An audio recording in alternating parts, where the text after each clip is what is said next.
भगवान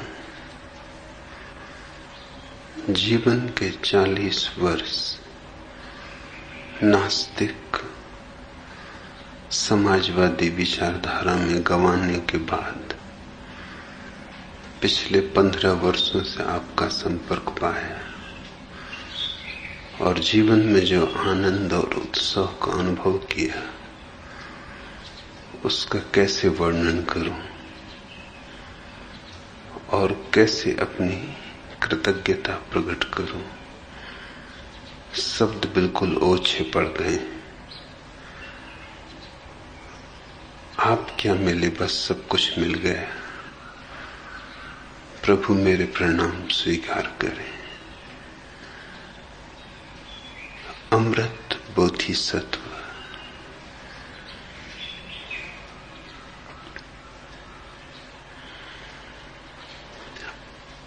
आस्तिक होने के लिए नास्तिक होना अत्यंत अनिवार्य है। अभागे हैं वे जिन्होंने कभी नास्तिकता नहीं चखी, क्योंकि वे आस्तिकता का स्वाद ना समझ पाएंगे।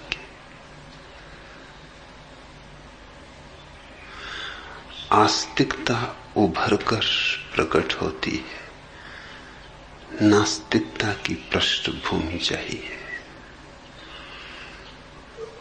जिससे ब्लैक बोर्ड पर लिखते हैं सफेद खड़िया से,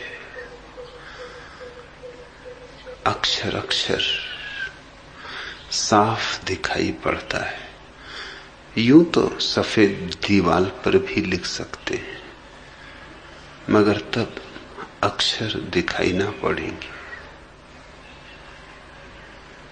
इस जगत के बड़े से बड़े दुर्भाग्यों में से एक है कि हम प्रत्येक बच्चे को नास्तिक बनने के पहले आस्तिक बना देते। वह आस्तिकता झूठी होती,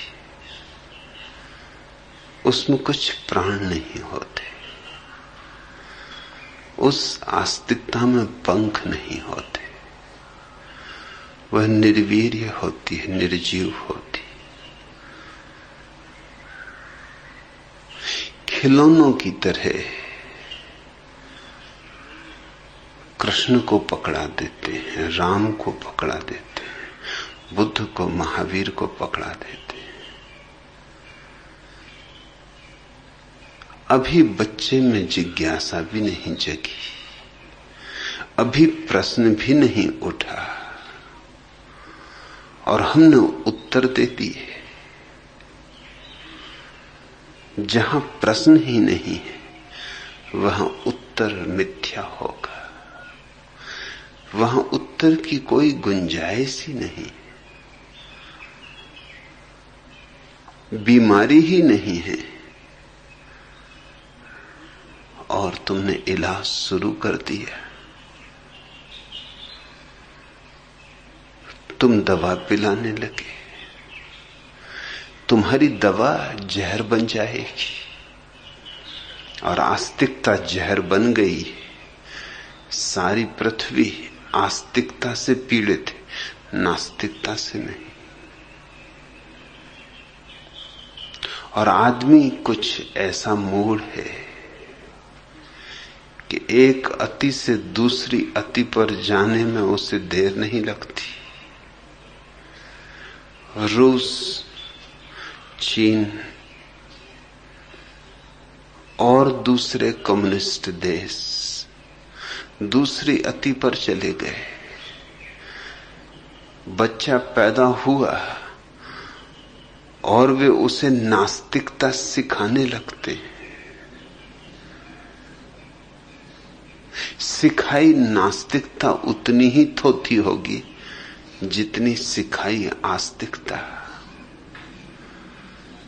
किसी बच्चे को भूख तो नहीं सिखानी होती, प्यास तो नहीं सिखानी होती, नींद तो नहीं सिखानी होती। नास्तिकता वैसी ही स्वभावता पैदा होती है। नास्तिकता का ठीक अर्थ है जिज्ञासा, आकांक्षा जानने की, अन्वेषण, खोज। वह यात्रा है। प्रत्येक व्यक्ति अपने साथ लेकर आया है उसके बीच। किसी को नास्तिक बनाने की जरूरत नहीं है और न किसी को आस्तिक बनाने की जरूरत है। बनाया कि चूक हुई, बनाया कि ढोंग हुआ, बनाया कि मुखौटे उड़ा दिए। फिर मुखौटे हिंदू के हों कि मुसलमान के, कि ईसाई के, कि नास्तिक के, कम्युनिस्ट के, इससे भेद नहीं पड़ता। दूसरों के द्वारा उड़ाए गए मुखौटे तुम्हारा चेहरा नहीं और तुम्हारा चेहरा ही काम आएगा। जीवन उधार नहीं जिया जा सकता। जीवन प्रामाणिक होना चाहिए। हमें इतना धैर्य रखना चाहिए कि बच्चे पर जब जिज्ञासा अपने आप अवतरित होगी, जब वो पूछेगा तो हम साथ देंगे, और साथ भी बहुत सोच के देना। साथ देने का अर्थ नहीं है कि वह पूछे और तुम उत्तर देना। प्रश्न उसका, उत्तर तुम्हारा। मेल कैसे होगा? प्रश्न उसका तो उत्तर भी उसका ही होना चाहिए। तभी तृप्ति होगी, तभी संतोष होगा, तभी बोध होगा, बुद्धत्व होगा। तो जब बच्चे को जिज्ञासा जगे, प्रश्न उठे, संदेह के झंझावात आए, तब माता को, पिता को, परिवार को, परिजनों को, शिक्षकों को सहयोग देना चाहिए प्रश्नों के निखारने का। निखारने में, प्रश्नों पर धार रखने में, प्रश्नों पर उत्तर नहीं थोपने, प्रश्नों को त्वरा देनी, तीव्रता देनी, प्रश्नों को ऐसी प्रगाढ़ता देनी है कि जब तक व्यक्ति उनके उत्तर स्वयं न खोज ले, चैन न पाए, विश्राम न पाए। उसके प्रश्नों को मूल्य दो, मगर किसको पड़ी है? हमें जल्दी है हमारे उत्तर थोप देने की। हमारा न्यस्त स्वार्थ यही है कि हम जल्दी से अपने उत्तर थोप दें। बेटा पैदा हुआ कि चलो उसका यज्ञोपवीत संस्कार करो, कि चलो उसका खतना करवाओ, कि चलो उसको मुसलमान बनाओ, हिंदू बनाओ, ईसाई बनाओ, बपतिस्मा करवाओ। जैसे उसका तो इसमें कुछ भाग ही नहीं है। ये सब दूसरों का गोरख धंधा है जिसमें उसको फंसना है। ये जो उसे फंसा रहे हैं ये भी फंसाए गए थे, इनके बाप दादे भी फंसाए गए थे, और उनके बाप दादे भी। और ये पीढ़ियों दर पीढ़ियों बीमारियां सरकती चली जाती और भी जघन्य होती जाती। ये रोग इतने घने हो जाते कि इनका इलाज करना मुश्किल हो जाता है। अमृत बोधिसत्व तुम धन्य भागी हो कि तुम जब मुझे मिले नास्तिक थे।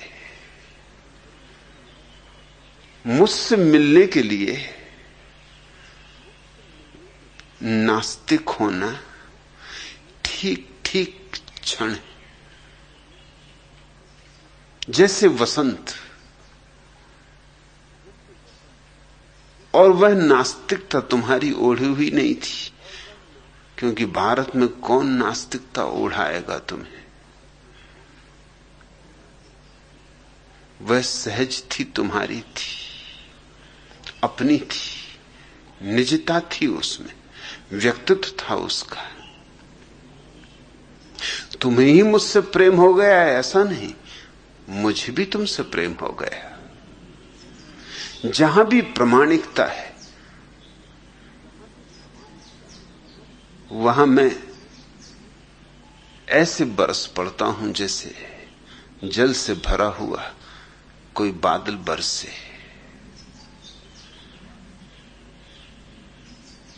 अमृत बोधिसत्व समाजवादी थे और महत्वपूर्ण समाजवादी थे। कहानी तो यह है कि स्वयं माओ से तुंग ने अमृत बोधिसत्व के चित्र को पेकिंग में रख के सलामी दी थी, क्योंकि अमृत बोधिसत्व ने गुजरात के एक कारखाने पर कब्जा कर लिया था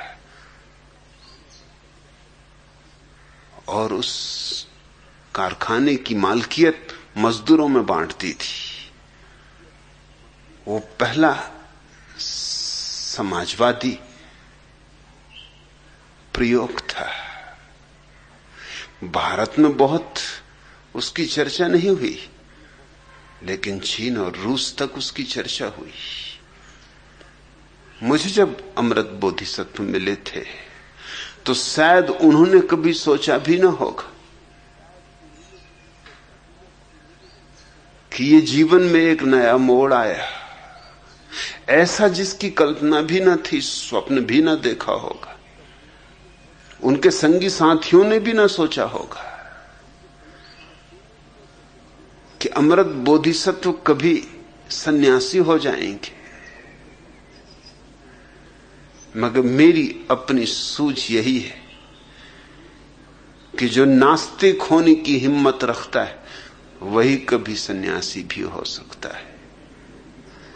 सन्यास नास्तिक होने से भी बड़ी हिम्मत है। जो नास्तिक होने की हिम्मत नहीं रखता इसलिए आस्तिक है, उसकी आस्तिकता दो कोणी की है, उसका कोई भी मूल्य नहीं, कचरा है। जितने जल्दी उससे छुटकारा हो जाए उतना अच्छा है। जो नास्तिक होने तक की हिम्मत नहीं रखता वो क्या खाक आस्तिक होगा। आस्तिकता बड़ी बात है, नास्तिकता तो छोटी बात है। नहीं तो हमेशा छोटा होता है। तुमने ख्याल किया, जब तुम नहीं कहते हो तो सुकड़ जाते हो, और जब तुम हां कहते हो तो फैल जाते हो। और आस्तिकता का अर्थ है समग्र रूपेण अस्तित्व को हां कहना। सारी नहीं गिर जाए, सारा नकार गिर जाए। नहीं कहने में तो कोई अड़चन नहीं है बड़ी, क्योंकि नहीं अहंकार को भरती है। हम नहीं इसलिए तो कहते, नहीं भोजन है अहंकार का। जितना नहीं कहो उतना अहंकार को मजा आता है। इसलिए जहां नहीं कहने की कोई जरूरत भी नहीं, वहां भी हम मौका नहीं चूकते, वहां भी हम नहीं कहेंगे।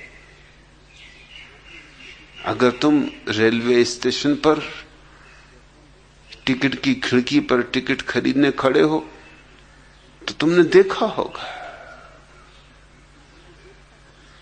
कि क्लर्क को कुछ काम भी नहीं तो भी वो फाइलें उल्टाने लगता है, तुम्हारी तरफ देखते ही नहीं। वो ये कह रहा है तुम हो ही क्या। वो एक ढंग से नहीं कह रहा है। अगर तुम बीच में दखलंदाजी कहो कि भाई मुझे टिकट चाहिए होगा, चुप रहो, काम में बाधा ना डालो, 15 मिनट बाद आना। छोटा सा बच्चा अपनी मां से पूछता है बाहर खेलाऊं? नहीं। जैसे कि कोई गुनाह की बात पूछ रहा है, कोई अपराध करने जा रहा है। सिर्फ बाहर धूप है, पक्षी हैं, वृक्षों पर फूल खिले, बच्चे को बहुत से निमंत्रण बाहर से आ रहे हैं, पड़ोसियों के बच्चे खेल रहे हैं, खिलखिला रहे। वो मां से पूछता है बाहर खेलाऊं? नहीं। जैसे नहीं तो जबान पर रखा है। नहीं कहने में मजा है क्योंकि बल पता चलता है, हां कहने में बल पता नहीं चलता। जिसको थोड़ी सी भी सत्ता है वो भी नहीं कहेगा, चपरासी भी नहीं कहेगा। है चपरासी, बैठा है स्टूल पर, लेकिन तुम पहुंचोगे तो यूं व्यवहार करेगा जिससे राष्ट्रपति हो। ठहरो अभी, रुको अभी मालिक काम में उलझे। नहीं कहने में एक मजा है। मजा यह है कि देखो मेरी ताकत, रोक दे सकता हूं, बड़े बड़ों को रोक देता हूं। तुम किस खेत की मूली हो? तो नहीं कहना तो बहुत छोटी बात है। अगर उस छोटी सी बात को भी कहने की हिम्मत नहीं है तो फिर हां जैसी विराट अनुभूति को कैसे स्वीकार करोगे? नास्तिक होना नहीं कहना है। हर बच्चे को नास्तिकता से गुजरना ही चाहिए, वो अनिवार्य प्रक्रिया है।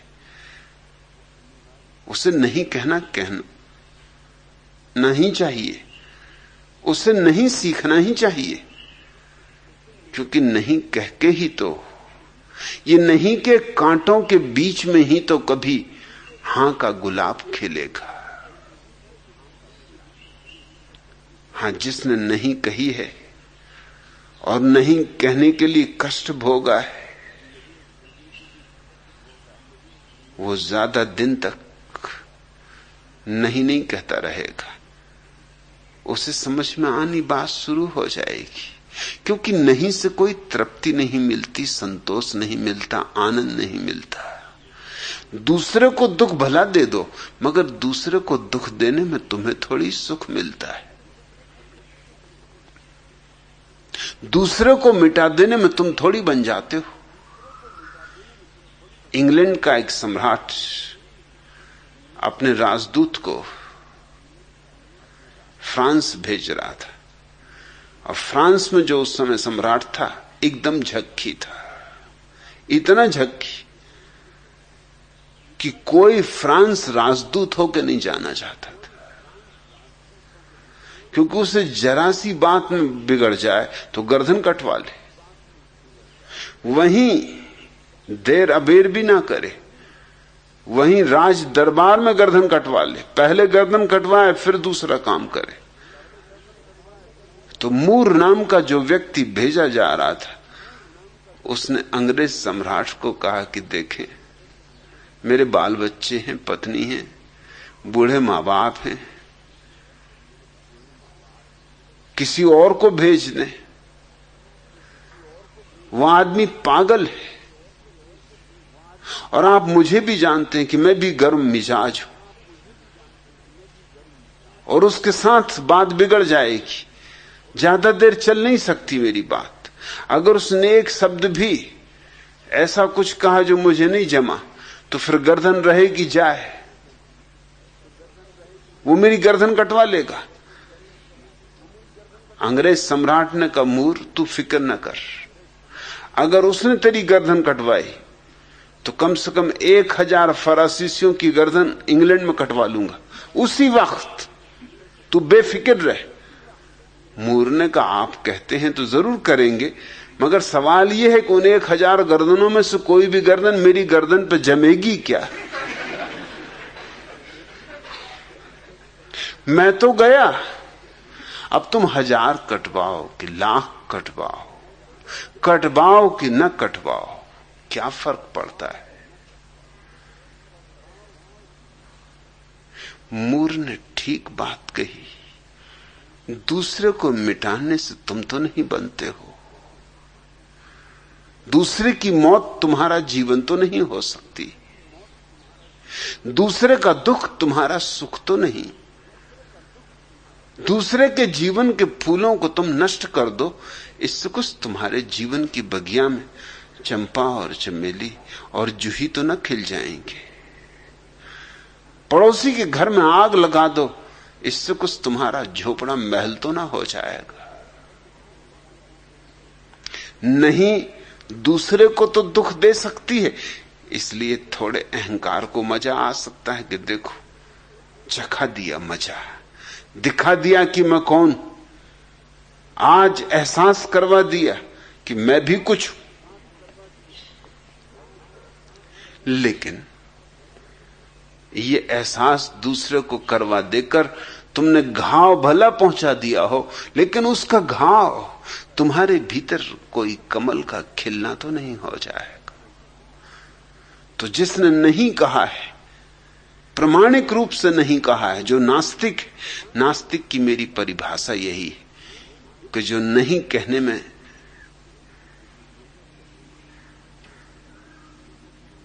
तल्लीन हो गया है, जिसने इतना नहीं कहा है कि वो परमात्मा को भी नहीं कह रहा है, आत्मा को भी नहीं कह रहा है, जीवन के सर्वोच्च मूल्यों को नहीं कह रहा है, जो कह रहा है जीवन सिर्फ पदार्थ है और कुछ भी नहीं, मिट्टी है और कुछ भी नहीं, यहां कुछ सार नहीं है, कुछ शाश्वत नहीं है। नहीं कहने में थोड़ी बहुत देर मजा आ जाए, लेकिन कब तक? जल्दी ही एक बात ख्याल में आएगी, अगर कुछ भी नहीं है, न परमात्मा है, न सत्य है, न सौंदर्य है, न शिवत्व है, न शाश्वतता है, न अमृतत्व है, न बुद्धत्व है,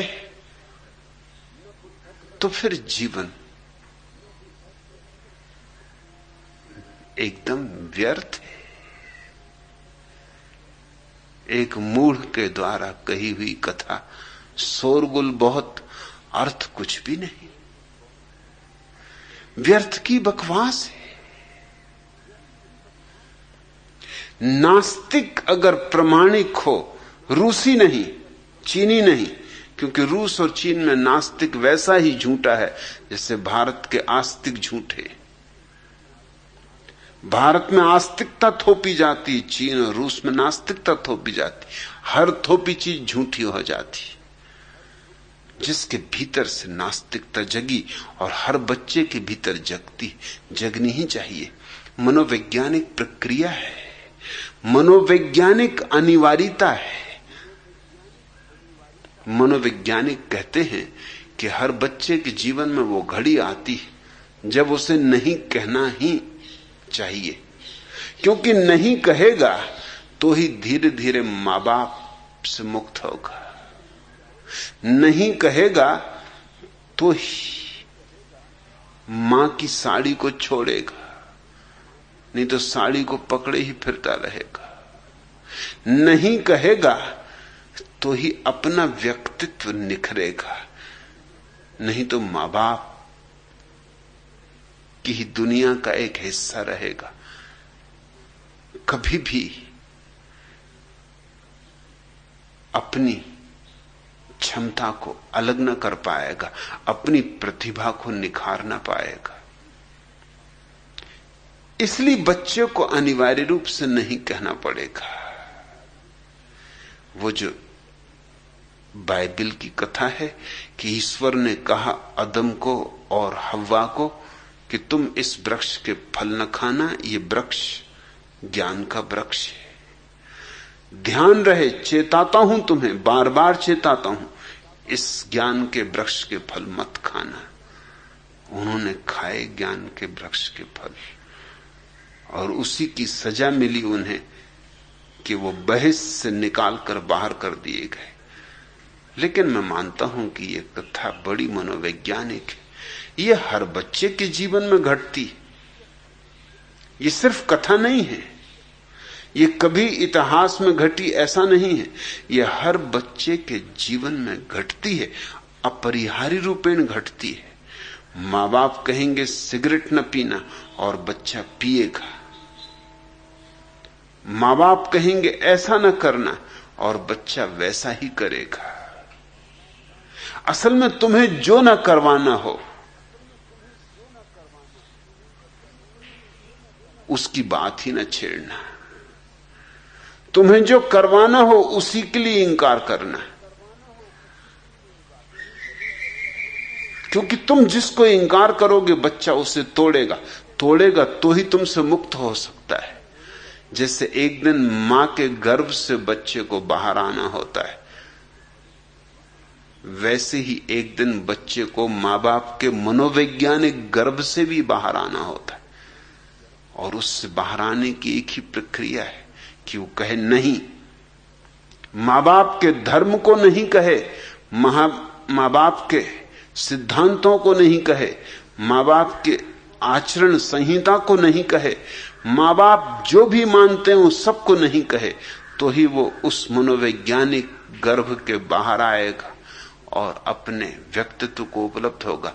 वही उसका असली जन्म है। नहीं तो वो गोबर गणेश रह जाएगा। अधिक बच्चे गोबर गणेश रह जाते। मां बाप गोबर गणेशों से बहुत प्रसन्न होते, गोबर गणेशों की खूब प्रशंसा करते हैं कि बेटा हो तो ऐसा हो, कैसा आज्ञाकारी, इधर बैठो तो इधर बैठता है, उधर बैठो तो उधर बैठता है। गोबर गणेश ही है, बैठ गए सो बैठ गए, उठाओ तो उठे, बैठाओ तो बैठे। लेकिन इन गोबर गणेशों से दुनिया में कोई भी सौंदर्य बढ़ा नहीं। इन गोबर गणेशों ने दुनिया को दिया क्या? इस दुनिया को अगर किन्हीं ने भी कुछ दिया है तो वे बच्चे हैं जिन्होंने आज्ञाएं तोड़ी, जो मां बाप की आज्ञाओं के विपरीत गए, जिन्होंने हिम्मत की है और साहस किया है। हिम्मत बड़ी है क्योंकि छोटा बच्चा मां बाप पर निर्भर होता है, सब तरह से निर्भर होता है, भोजन के लिए, वस्त्र के लिए, शिक्षा के लिए। उसका सारा जीवन ही मां बाप पर निर्भर है। उतनी निर्भरता की भी दांव पे लगा देता है और जो उसे करना है करता है, करके दिखाता है। एक छोटे बच्चे ने, मुल्ला नसरुद्दीन का बेटा फजलू, उसने सेव का वृक्ष काट डाला।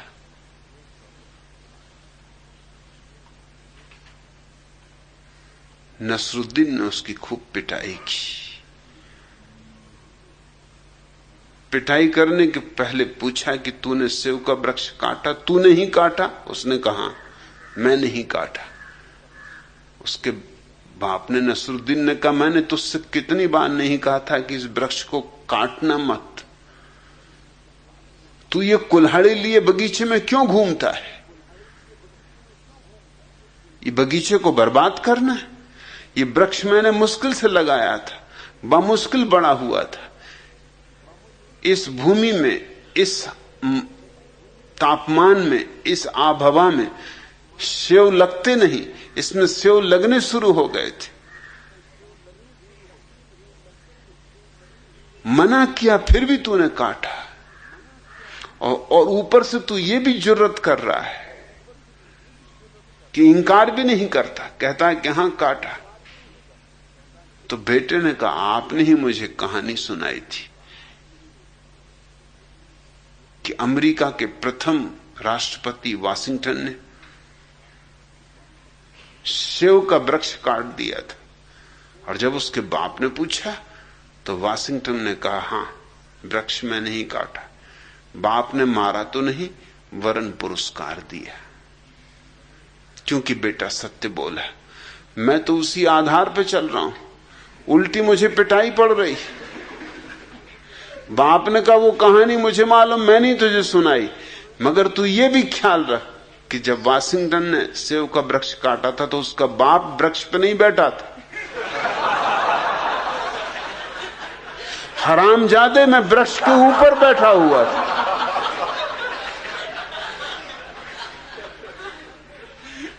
ये भी कोई वक्त था काटने का।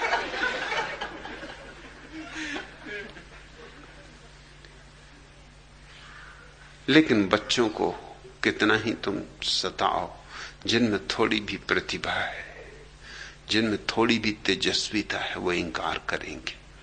उन्हें इंकार करना ही है, करना ही पड़ेगा। ये मनोवैज्ञानिक अनिवार्यता है, अपरिहार्यता है।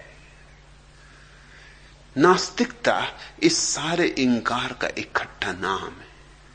सारी धारणाएं, सिद्धांत, शास्त्र, परंपरा, व्यवस्था, स्थापित स्वार्थ, स्थापित मूल्य, इन सबको इंकार करने का नाम नास्तिकता है। मेरे देखे अमृत बोधिसत्व जो इतना इंकार करता है, उसे एक दिन वह घड़ी जरूर आ जाती जब ये प्रश्न उठता है, इस इंकार से मैंने पाया क्या? हां, मां बाप से छूटा, मुक्त हुआ, अपने पैर पे खड़ा हुआ, अब क्या? अब आगे की यात्रा कैसे हो?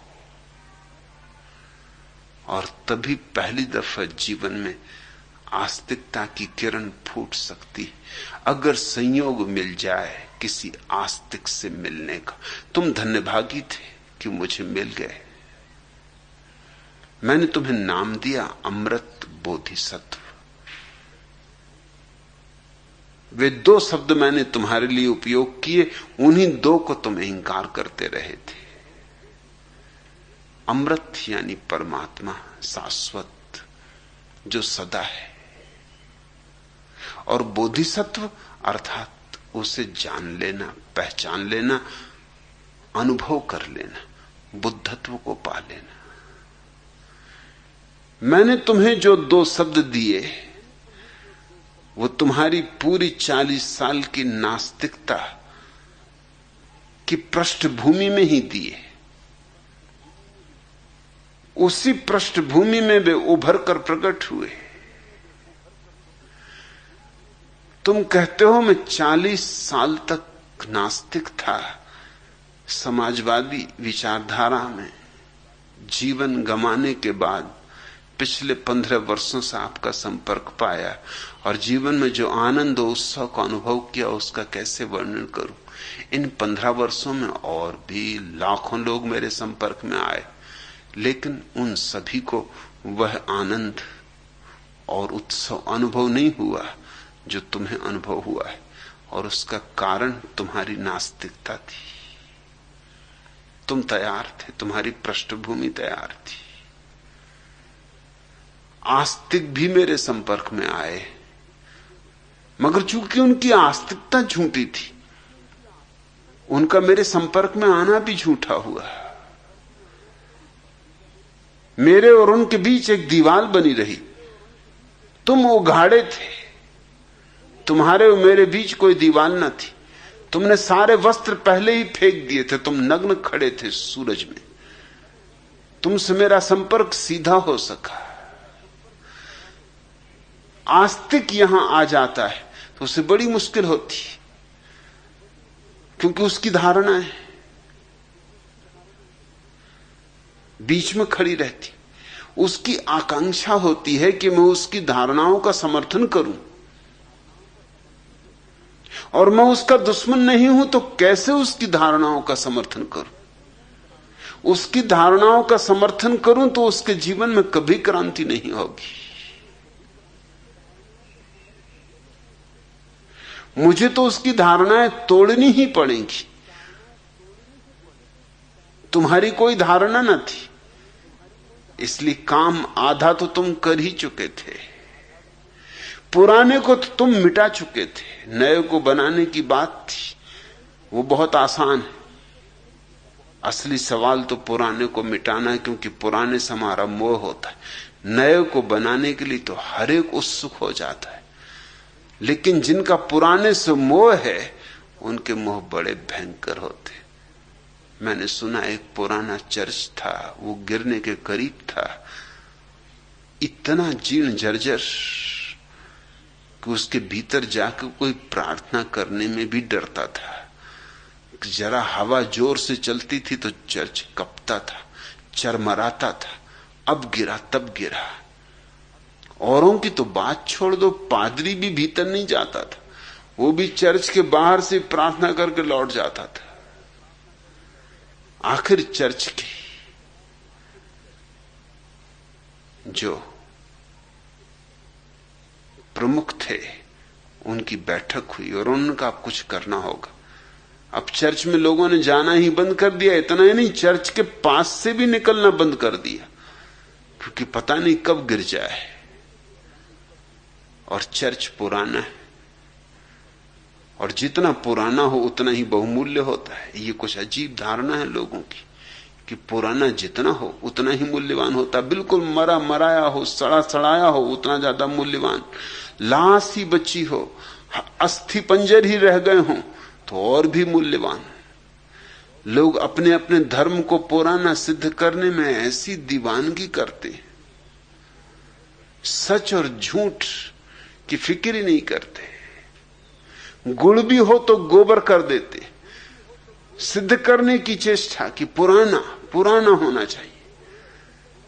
सारे वैज्ञानिक आधारों से तय होता है कि वेद 5000 साल से ज्यादा पुराने नहीं, लेकिन लोकमान्य तिलक की चेष्टा जीवन भर ये रही कि 90,000 साल पुराने। क्यों? ऐसा क्या दीवानापन है? पुराना है तो मूल्यवान होना चाहिए, जितना पुराना हो। जैसे कि धर्म ना हुआ, शराब हुई, जितनी पुरानी हो उतनी ही कीमती। सभी धर्म इस चेष्टा में लगे रहते, एक दूसरे को हराने की चेष्टा में लगे रहते। ईसाई तो मानते हैं कि पृथ्वी का जन्म ही जीसस से 4004 वर्ष पहले हुआ, इसलिए 90,000 साल पहले वेद रचेगा। ये बात तो व्यर्थ ही हो गई। समय ही कहां था? कुल 4004 वर्ष ईसा से पूर्व, इतना ही तो कुल समय था। मगर इसके तो प्रमाण है कि समय से बहुत पुराना था, स्पष्ट प्रमाण है। लेकिन प्रमाणों को कोई सुनता है? अंधे कहीं प्रमाणों को सुनते? ईसाई पादरियों ने यह तर्क खोज निकाला है कि वो प्रमाण ठीक है, वो प्रमाण ईश्वर ने आस्तिकता की परीक्षा के लिए रख दिया। अरे ईश्वर क्या नहीं कर सकता? जो दुनिया बना सकता है वो क्या नहीं कर सकता? उसने जमीन के भीतर ऐसी हड्डियां रख दी जो मालूम पड़ती हैं कि 90,000 साल पुरानी, मगर है नहीं। उसके लिए क्या कठिन है? ये तो परीक्षा के लिए बनाई है उसने कि देखें कौन असली श्रद्धावान है और कौन नकली। इससे तय हो जाएगा।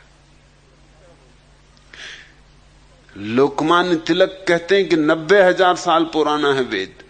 जैन बड़े प्रसन्न होते हैं, वो कहते हैं बिल्कुल ठीक ठीक कहते हैं आप, 90,000 साल पुराना होना ही चाहिए, क्योंकि ऋग्वेद में हमारे प्रथम तीर्थंकर का उल्लेख। सुनिश्चित हमारे प्रथम तीर्थंकर तुम्हारे ऋग्वेद से भी पुराने। और सम्मानपूर्वक उल्लेख है।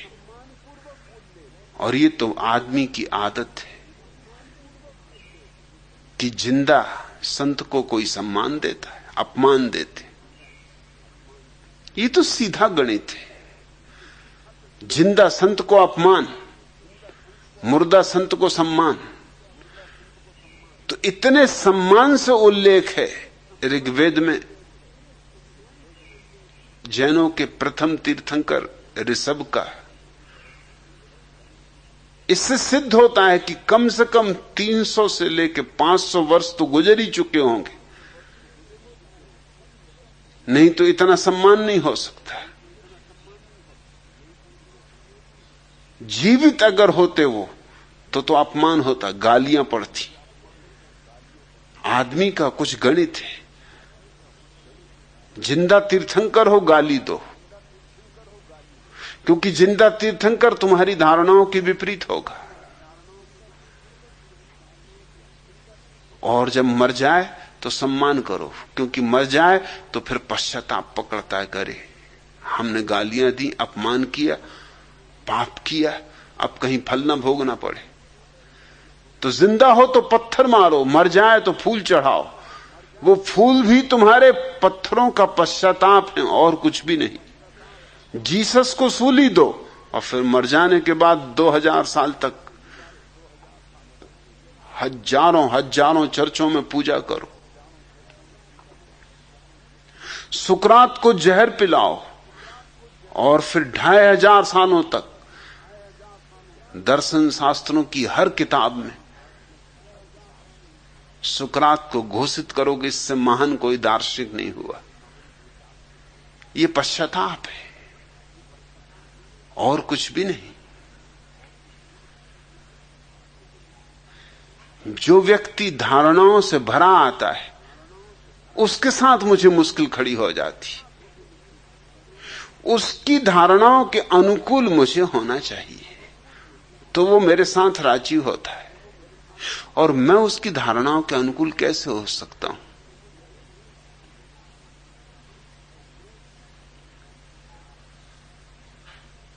अजय कृष्ण यहां हैं।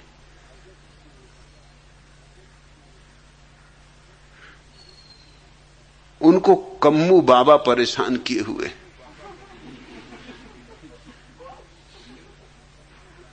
कम्मू बाबा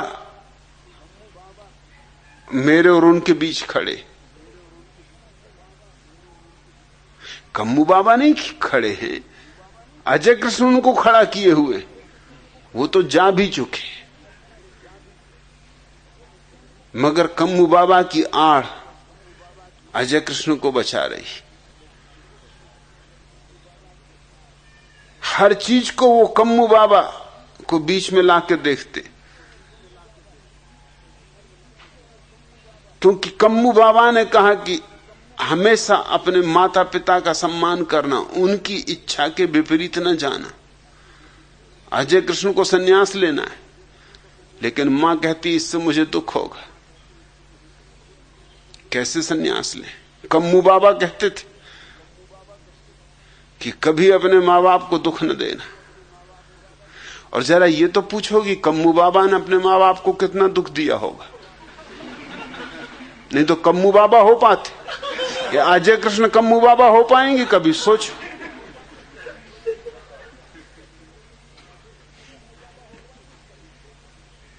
कम्मू बाबा के तो मां बाप का भी पता चलाना मुश्किल होगा, ऐसे भागे होंगे दुख देके कि पीछे लौट के ना देखा होगा। कम्मू बाबा से, लेकिन नहीं, हमारी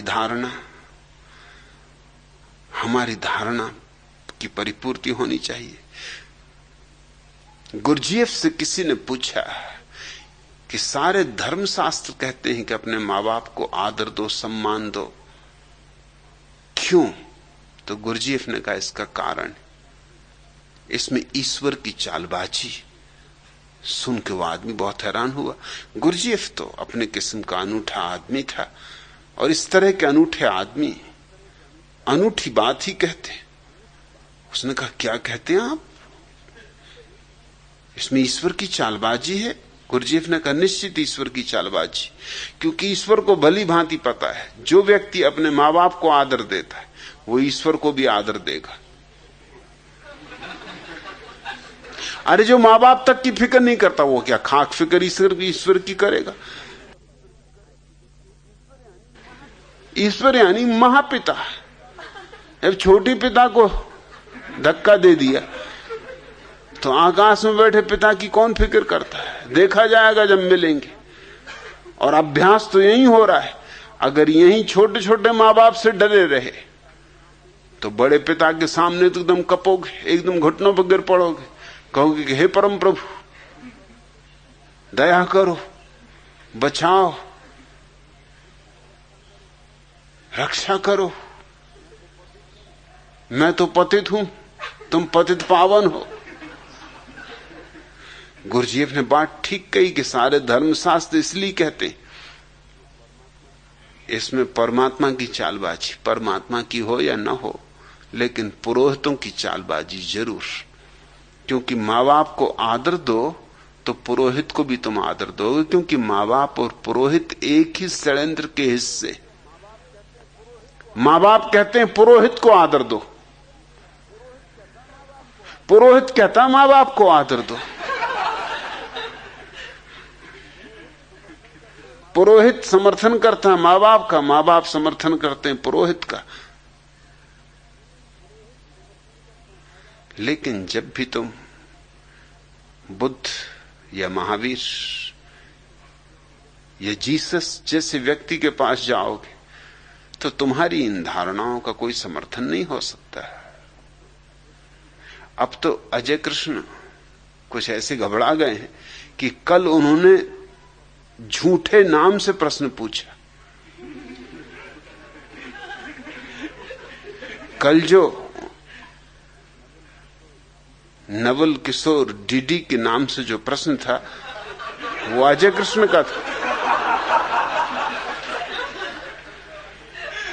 नवल किशोर को मैं जानता हूं, वर्षों से जानता हूं, उन्होंने कभी प्रश्न पूछे ही नहीं। अचानक वो प्रश्न पूछेंगे इसकी संभावना नहीं, और पूछ भी नहीं सकते, वो अपने बाप से डरे हुए। उनके पिता जो हैं डीडी,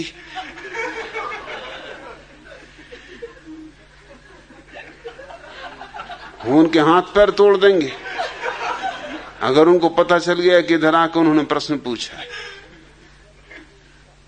वो प्रश्न पूछा है अजय कृष्ण ने, नाम लिख दिया, उनके मित्र हैं नवल किशोर, पूछ के लिख दिया होगा नाम, भैया तुम्हारा नाम लिख रहा हूं, या बाद में बता दिया होगा या ना भी बताया हो, क्योंकि कम्मू बाबा ने ये तो कहा नहीं कि अपने मित्र के नाम से कभी प्रश्न न पूछना।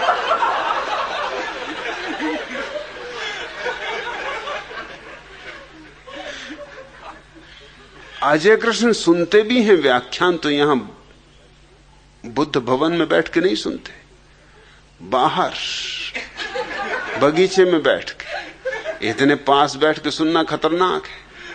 अरे सम्मोहित हो जाएं, कुछ से कुछ हो जाए, थोड़ी देर को भूल भाल जाएं कम्मू बाबा को, कोई बात गले उतर जाए। उधर दूर बैठे रहते हैं दरवाजे के पास, कि अगर एकदम कोई बात पकड़ ही ले तो कम से कम भागने की सुविधा तो है, दरवाजे से निकल भागे। शरीर भी थोड़ा बचनी है, दरवाजे के पास ही रहना ठीक है। एकदम भागे इधर से और कोई गार्ड वगैरह पकड़ ही ले, और उतनी देर में तो बात ही हो जा रही, बात होने में कोई देर लगती। कभी कभी तो एक शब्द काम कर जाता है। तो अपनी सुरक्षा से चलना चाहिए। अमृत बोधिसत्व जब मेरे पास आए थे तो नास्तिक थे, समाजवादी थे, दोनों बातों ने सहयोग दिया, उससे हानि नहीं हुई। नास्तिक थे तो मुझे कुछ मिटाने को न था, वो खुद ही पुराने चर्च को गिरा चुके थे। जमीन साफ थी। ये मैंने पुराने चर्च की तुमसे कहानी कही।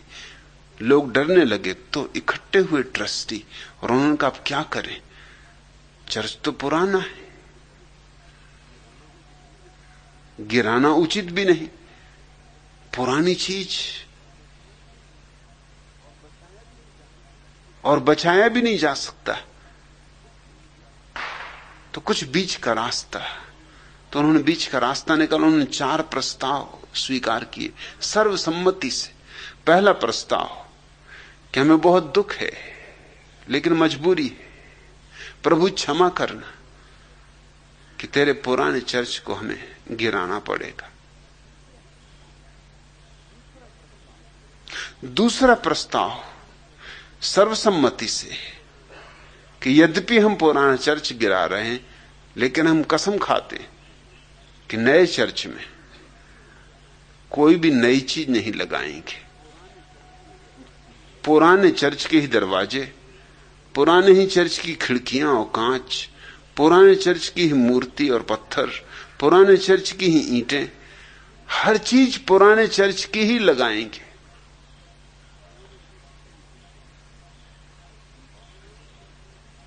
और तीसरा प्रस्ताव स्वीकृत किया सर्वसम्मति से कि जब तक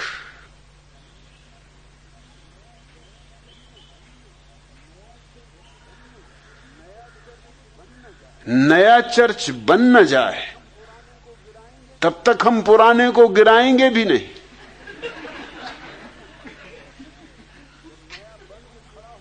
जब नया बन के खड़ा हो जाएगा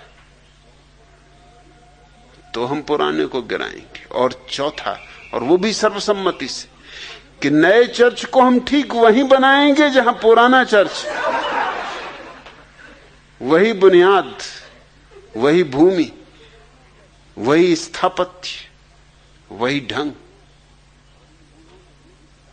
और इन मूढ़ों को यह भी ख्याल ना आया ये क्या प्रस्ताव स्वीकार कर रहे हैं, मगर ये हर आदमी की मूढ़ता है।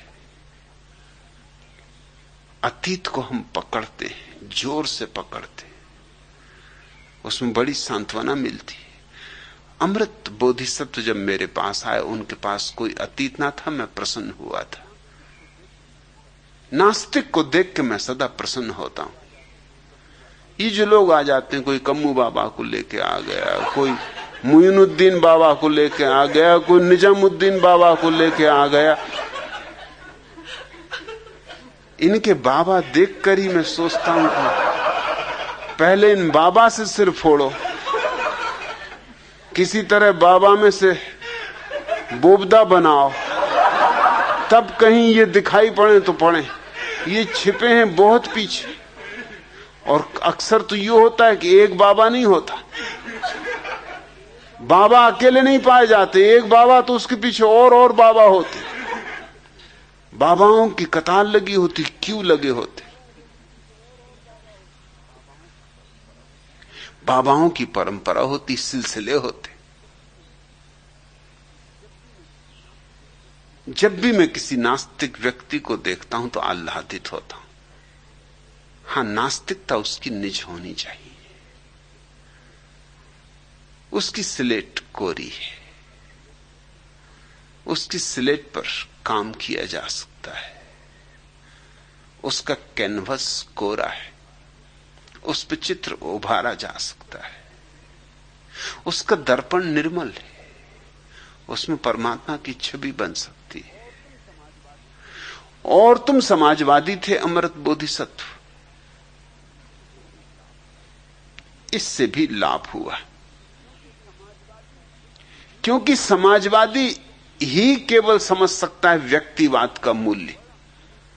जीवन बड़ा अनूठा गणित है। जिन लोगों के जीवन में समाजवाद की कोई स्पष्ट रूपरेखा नहीं, उनके सामने व्यक्ति की भी कोई रूपरेखा नहीं होती। रहते हैं भीड़ में, भीड़ के हिस्से होते हैं, मगर चूंकि समाजवाद की कोई स्पष्ट रूपरेखा नहीं होती, इसलिए व्यक्ति को भी अलग करके देखने की क्षमता नहीं होती। समाजवादी का अर्थ क्या होता है? समाजवादी का अर्थ होता है व्यक्ति का कोई मूल्य नहीं। व्यक्ति केवल समाज के लिए एक उपकरण मात्र है, साधन मात्र है। समाज साध्य है, व्यक्ति साधन है। व्यक्ति की कुर्बानी दी जा सकती है समाज के लिए, लेकिन असलियत यह है कि समाज केवल एक शब्द है। समाज कहीं मिला तुम्हें? जरा ढूंढने निकलो, तुम्हें कहीं कोई समाज मिलेगा? जब मिलेगा कोई व्यक्ति मिलेगा, व्यक्ति का यथार्थ है। समाज तो केवल संज्ञा मात्र है। अच्छे अच्छे प्यारे प्यारे शब्द बहुत भटकाने और भरमाने वाले हो जाते। समाज, मनुष्यता, मनुष्यता को कहां खोजोगे? मेरे पास लोग आते हैं, वो कहते हैं मनुष्यता को प्रेम करते हैं। मैं उनसे कहता हूं मनुष्य को प्रेम करो। मनुष्यता को क्या खाक प्रेम करोगे? कैसे करोगे? गले लगाओगे मनुष्यता को? ये तो तरकीब है बचने की। मनुष्य को तो तुम छोड़ना चाहते हो, मनुष्य से तो बचना चाहते हो, क्योंकि मनुष्य तो यथार्थ है। मनुष्यता का अच्छा शब्द खोज लिया तुमने, एक हवाई शब्द जिसमें कुछ भी नहीं है, खाली शब्द। लेकिन उस खाली शब्द को सिर पर उठाए लिए फिरोगे, झंडा ऊंचा रहे हमारा। और झंडे में है क्या? एक कपड़े का टुकड़ा बांध रखा है, रंगीन कर लिया होगा। और झंडा है क्या? सिर्फ डंडे को छिपाने का उपाय है और कुछ भी नहीं। जब तुम कहते हो झंडा ऊंचा रहे हमारा, तब ठीक से समझ लेना तुम ये कह रहे हो डंडा ऊंचा रहे हमारा। लेकिन डंडा ऊंचा रहे हमारा ये अगर कहो तो और डंडे उठ जाएंगे कि कौन है तू डंडा ऊंचा करने वाला। झंडा ऊंचा रहे हमारा, ठीक भाई, मजिस करो, झंडे में क्या हर्ज है। मगर झंडे के भीतर होता डंडा ही ऊंचा है।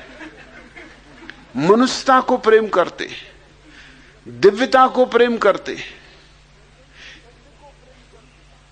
सत्य को प्रेम करते, सौंदर्य को प्रेम करते, मगर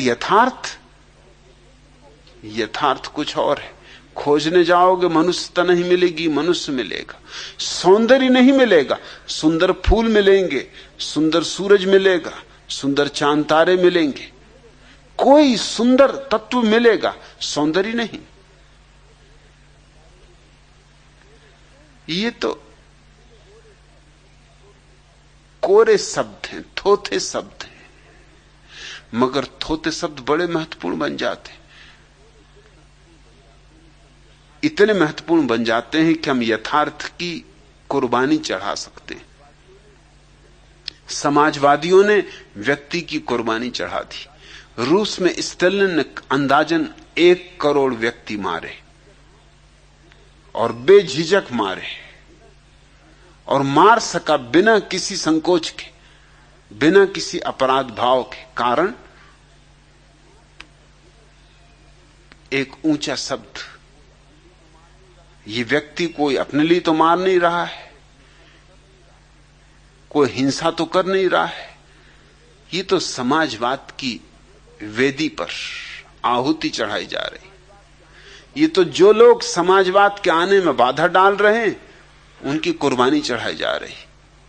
व्यक्ति मारे समाजवाद के लिए, और समाजवाद किसके लिए?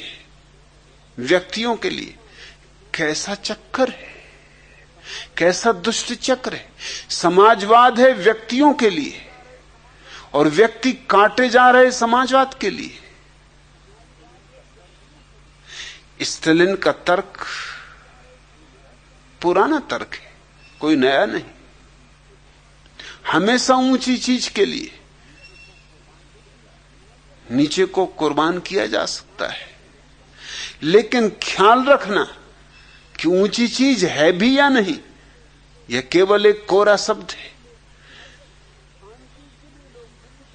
शांति के लिए लोग युद्ध करते हैं। क्या मजा है, कहते हैं शांति और करते हैं युद्ध, और कहते हैं शांति की रक्षा के लिए कर रहे हैं। मोहम्मद की तलवार पर यह वचन खुदा हुआ था, शांति ही मेरा धर्म है। तलवार पे यह वचन खुदा हुआ था, और मोहम्मद ने अपने धर्म को भी नाम दिया इस्लाम।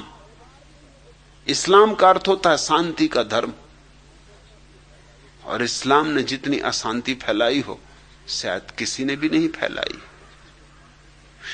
तलवार के बलबूते पर जबरदस्ती इस्लाम करोड़ों लोगों पर थोपा गया है, और ये शांति का धर्म। हिंदू सहिष्णुता की बात करते, और हजारों साल से जितना हिंदुओं ने शूद्रों को सताया है दुनिया में किसी ने किसी को नहीं सताया, और सहिष्णु। और इनको सब जगह कण कण में परमात्मा के दर्शन होते, मगर शूद्र में नहीं होते, स्त्री में नहीं होते। स्त्री नरक का द्वार। ये बड़ा मजा है, कण कण में राम बसा है। सिया राम में सब जग जानी, मगर सिया का अलग से पूछो मामला तो नरक का द्वार।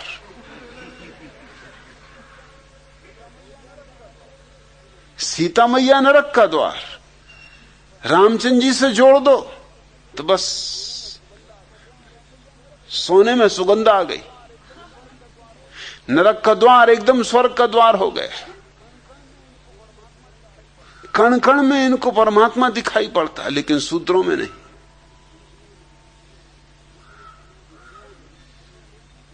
हिंदुओं ने जितना अनाचार किया स्त्रियों के साथ, शूद्रों के साथ, उतना दुनिया में किसी ने भी नहीं किया। और ये धर्म सहिष्णुता का धर्म है, प्रेम का धर्म है, विश्व बंधुत्व का धर्म है। दावा है हमारा कि सारा विश्व हमारा कुटुंब है, और शूद्र को भी हम अपना परिवार का हिस्सा ना बना सके। शूद्र को तो छोड़ दो, स्त्री को भी हम अपना अंग ना बना सके। जैन मानते हैं स्त्री पर्याय से किसी का मोक्ष नहीं। क्या मजा है। और यही जैन कहते हैं कि तुम शरीर नहीं हो, आत्मा हो।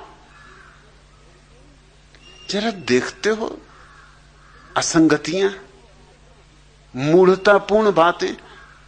तुम शरीर नहीं हो, आत्मा हो, तो क्या आत्मा भी स्त्री और पुरुष होती?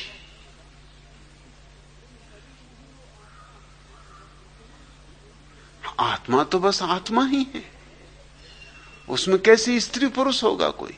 शरीर ही स्त्री पुरुष होता है।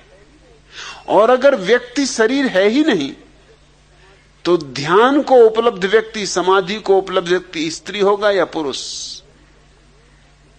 लेकिन जैन कहते हैं स्त्री पर्याय से मोक्ष नहीं। एक जैन स्त्री पता नहीं किस भूल चूक से, बड़ी हिम्मतवर स्त्री रही होगी, तीर्थंकर हो गई, जरूर अद्भुत हिम्मत की रही होगी। मल्लीबाई उसका नाम था। अब जैनियों को बड़ा कष्ट हुआ होगा, रही होगी बलशाली महिला कि जैनियों को भी पानी पिला दिया, और लगता है बिना छाने पिला दिया। क्योंकि स्त्री का तो पर्याय, उस पर्याय से मोक्ष ही नहीं, मोक्ष की बात ही छोड़ो। मल्लीबाई भी अद्भुत हिम्मत की औरत रही, उसने तो घोषणा ही कर दी कि वो तीर्थंकर है। अरे मोक्ष तो उसे मिल ही गया, दूसरों को भी मिलाने की हकदार। बड़ी हिम्मतवर स्त्री रही होगी। मगर जैनियों ने क्या चालबाजी की, उसका नाम ही बदल दिया, मल्लीबाई नहीं मल्लीनाथ कर दिया। इसलिए जब तुम जैनियों की तीर्थंकरों की फेरिस्त पढ़ोगे तो तुम्हें पता भी नहीं चलेगा इसमें एक स्त्री भी।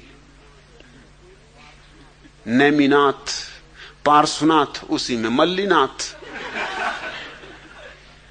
क्या चालबाजियां। थी बेचारी स्त्री, बाई को नाथ कर दिया। अब बाई को बाई कैसे कहें? अगर बाई कहें तो सारा शास्त्र गड़बड़ होता है।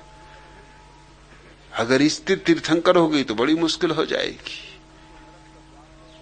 फिर स्त्री को नरक का द्वार कैसे कहोगे? अब जैन बातें तो करते हैं आत्मा की, मगर अटके हैं शरीर से ही। अभी स्त्री पुरुष की ही बात चल रही है। ऊंचे शब्द कृष्ण ने अर्जुन से कहा कि तू फिक्र मत कर मारने में, क्योंकि आत्मा मरती ही नहीं। क्या अद्भुत सिद्धांत! जब आत्मा मरती ही नहीं तो तू बेफिक्री से मार। पागल हो गया है कि छोड़ के भागता है युद्ध क्षेत्र को।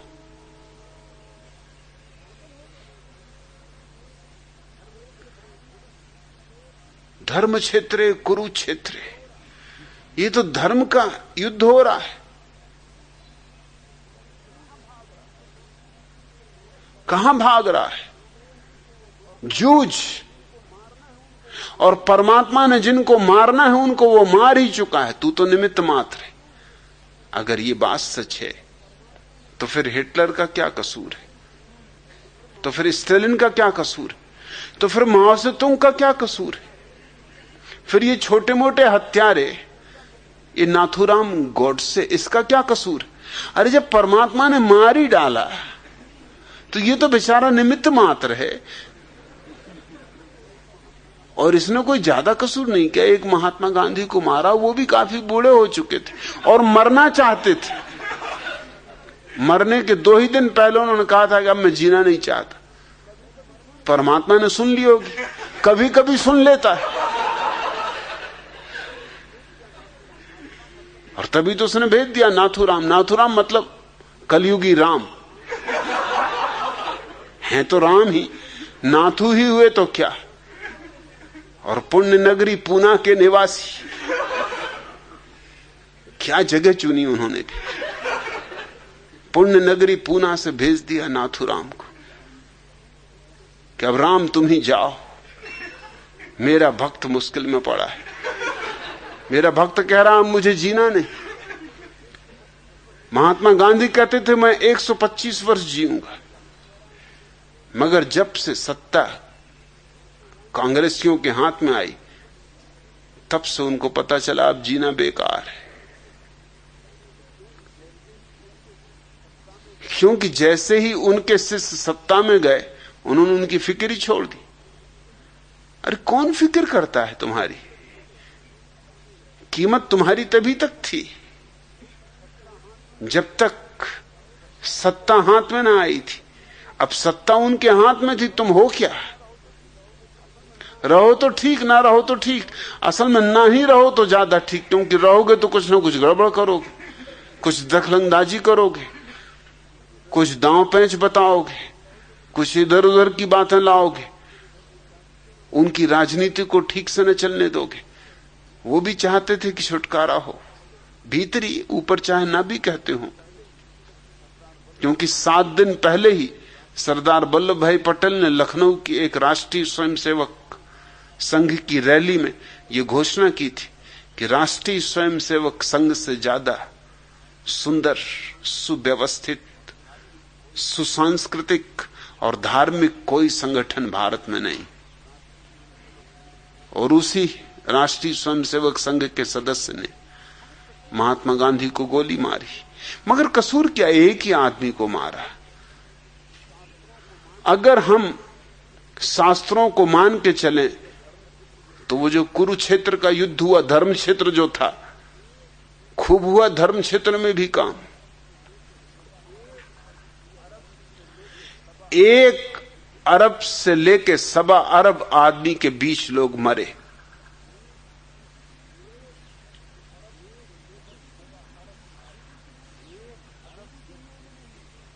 1 अरब व्यक्ति अभी भी दुनिया में नहीं है। अभी दुनिया की कुल आबादी 4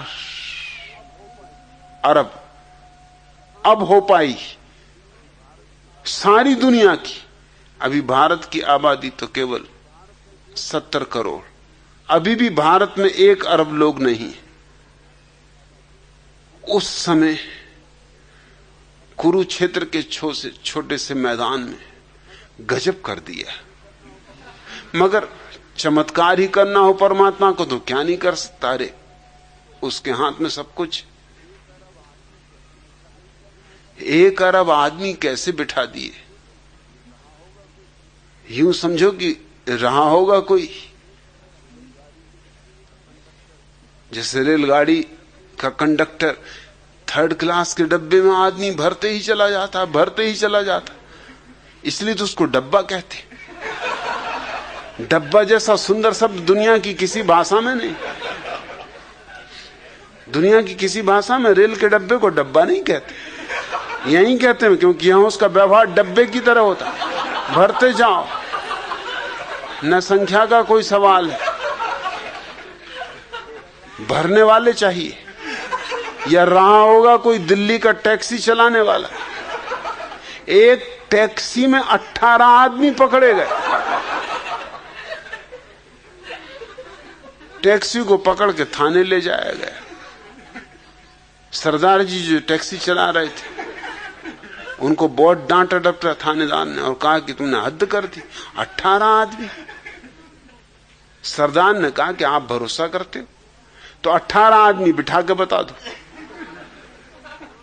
हालांकि 18 आदमी उनके ही सामने उतारे गए थे, मगर थानेदार और सारे पुलिस वाले कोशिश करके 18 आदमी न बिठा सके गाड़ी में।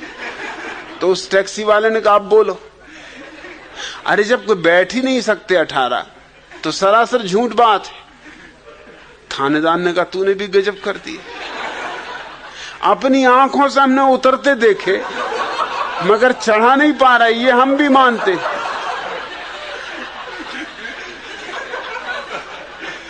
तो भगवान भी कोई टैक्सी वाला रहा या क्या? कुरुक्षेत्र का छोटा सा मैदान, हाँ हॉकी क्रिकेट का मैच करना हो तो ठीक, ओलंपिक भी करना हो तो मुश्किल पड़ जाए, तो छोटा पड़ जाए। वहां 1.25 अरब आदमी मरवा डाले। और जरा सोचो तो कि 1.25 आदमी जहां लड़े हों वहां थोड़ी बहुत जगह भी तो चाहिए कि अगर घमासान एक दूसरे के साथ खड़े हों तो घूंसा तक चलाना मुश्किल, तलवारें वगैरह निकालेंगे कहां? और हाथी घोड़ों का क्या होगा? और रथ वगैरह कैसे चलेंगे? ये तो वैसे ही मर जाएंगे, बिना मारे मर जाएंगे। मगर कृष्ण ने कहा कि बेफिक्री से मार, क्योंकि आत्मा तो मरती ही नहीं। जब आत्मा मरती ही नहीं तो दुनिया में फिर हत्या का कोई अपराध ही नहीं। अच्छे अच्छे शब्दों की आड़ में भी हम क्या क्या छिपा लेते। आत्मा नहीं मरती इसलिए मारो बेफिक्री से। और परमात्मा के बिना इशारे के तो पत्ता नहीं हिलता, तो तुम मारोगे कैसे? उसने मार ही दिया होगा पहले। तुम न मारोगे, कोई और मारेगा।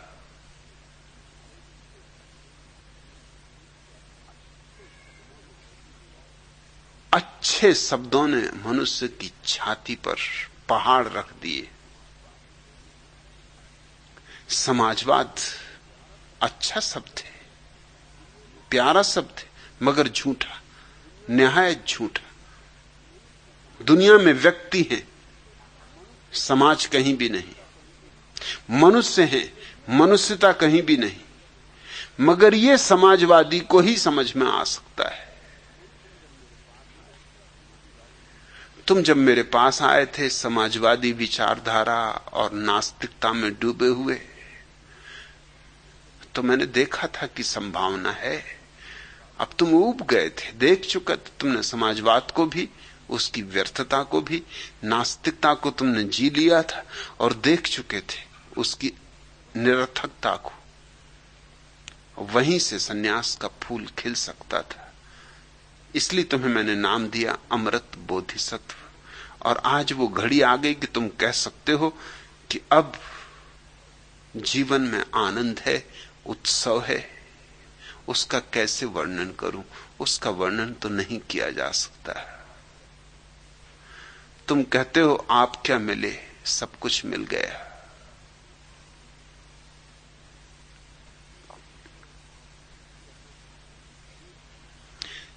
कहना तो कठिन हो जाता है।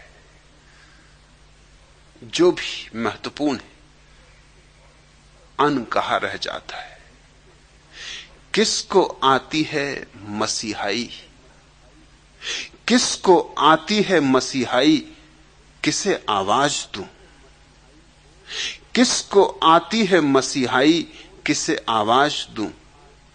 बोल एक खूंखार तन्हाई, किसे आवाज दूं? बोल एक खूंखार तन्हाई, किसे आवाज दूं? पढ़ते पढ़ते पढ़ते पढ़ते दुख गई हैं पुतलियां। पढ़ते पढ़ते पढ़ते पढ़ते दुख गई हैं पुतलियां।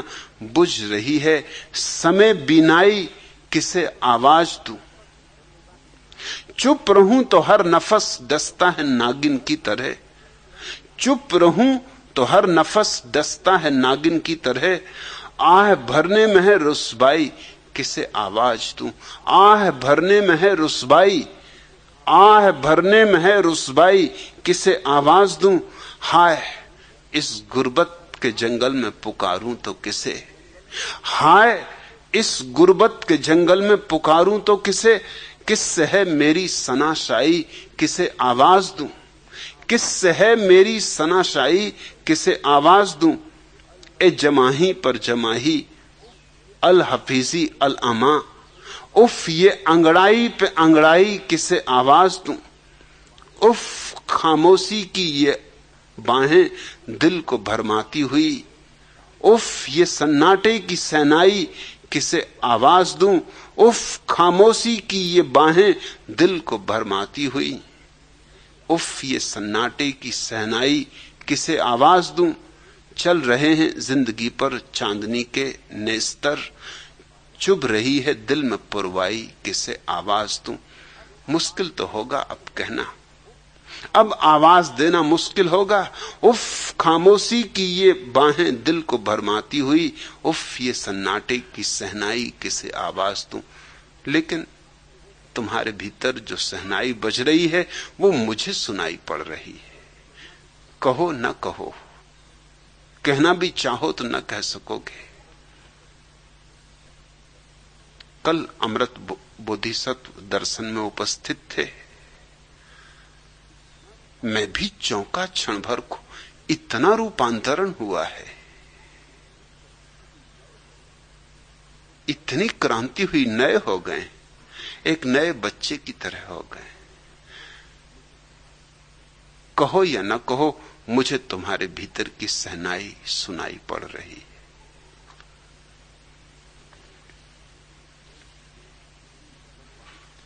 दूसरा प्रश्न, भगवान इस वर्ष से जनगणना की जा रही है जिसमें अनिवार्य रूप से जाति धर्म की जानकारी देकर घोषणा करनी पड़ती।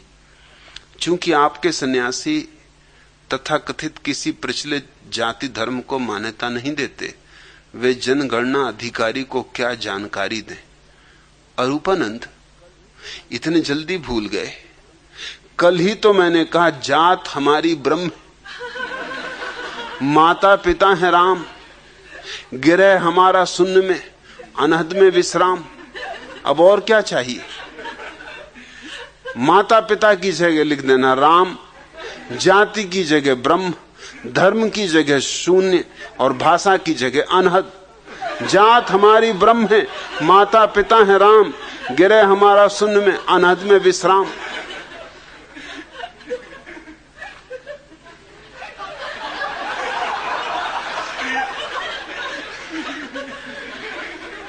तीसरा प्रश्न, भगवान भारतवर्ष में आपके बाद जो सबसे ज्यादा प्रसिद्ध धर्म गुरु हैं तो वे हैं आचार्य तुलसी। अभी अभी उन्होंने कुछ नए आयाम शुरू किए हैं। वे इस प्रकार हैं। पहला, तुलसी फाउंडेशन की स्थापना। दूसरा, ग्रस्तों को नव सन्यास के अधीन वे गृह त्याग नहीं करते हैं, ब्रह्मचर्य पालन करते हैं एवं सन्यासी की तरह जीते हैं। तीसरा, जब तुलसी सभागृह में पधारते हैं तो श्रावक उद्घोष करते हैं, जय भगवान। जो पुस्तकें प्रकाशित होती हैं उन पर दोनों तरफ आचार्य तुलसी के चित्र होते। भगवान आपकी इस तरह खुलेआम नकल करते जाते हैं एवं आपका विरोध करते जाते हैं। हम कब तक देखते रहें, बताने की कृपा करें। अभी अभी उन्होंने हर महीने 10 दिवसीय शिविर ध्यान लेने शुरू किए। भगवान, क्या ये नकल करने वाले थोड़े भी शर्मिंदा नहीं होते? बताने की कृपा करें। पहली तो बात, कृष्ण सत्यार्थी, मैं कोई प्रसिद्ध व्यक्ति हूं? बदनाम कहो चलेगा।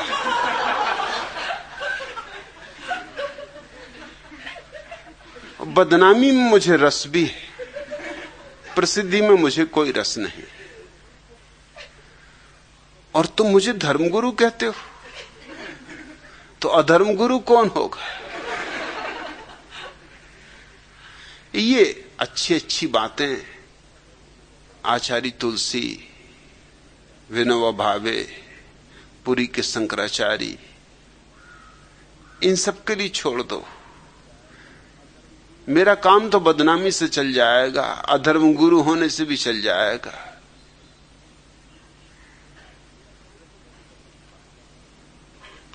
रही नकल की बात, तो दया करो उन पर। क्या करें, मजबूरी है। खुद का कोई बोध नहीं, खुद का कोई अनुभव नहीं, नकल भी करते हैं। नकल करना भी नहीं आता, और तो बात और। ऐसा ही प्रश्न चैतन्य कीर्ति ने पूछा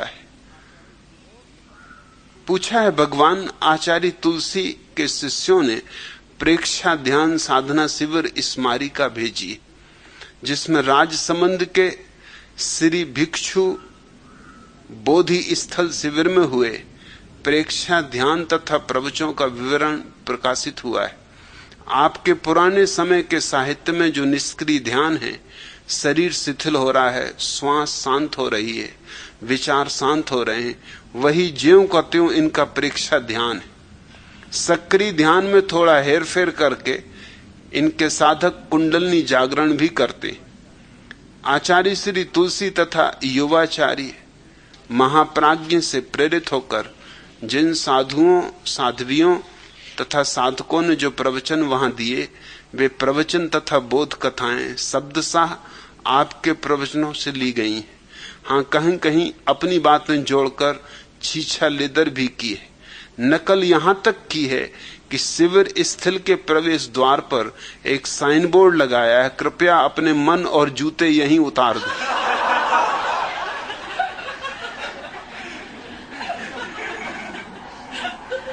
स्मारिका का अंतिम उद्गार है, युगों युगों तक अमर रहेगा तुलसी नाम तुम्हारा। भगवान, ऐसे लोगों का ध्यान में क्या गति होती है।